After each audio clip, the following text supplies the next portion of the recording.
slova, který zní, už vykazu.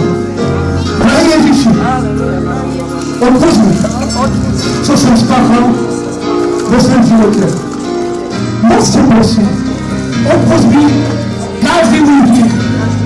Děkuji ti, Pane Ježíši, že jsi zemřel na kříži za moje hříchy.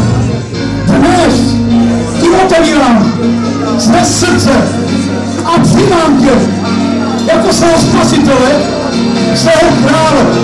Drahý Ježíši, převezmi vládu nad mým životem, přitom mého života a učí se mě člověka, jako ty mě předtím.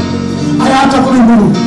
Drahý Ježíši, děkuji ti, že jsi vyslyšel má slova a že jsi převzal můj život do tvých rukou. Dnes prohlašuji na tomto místě, že jsi můj Bůh, že jsi můj král, že jsi můj spasitel.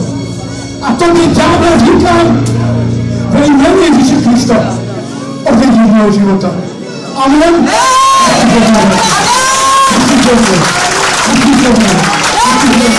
Sláva do Božství. Sláva tobě, Pane. Více z poplesku.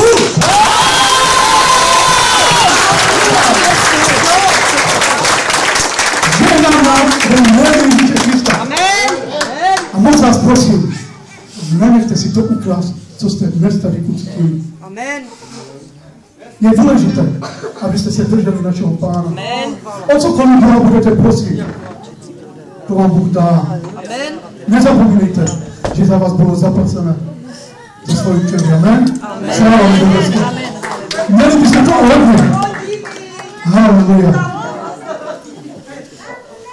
Jsou tady někteří, kteří jsou nemocní.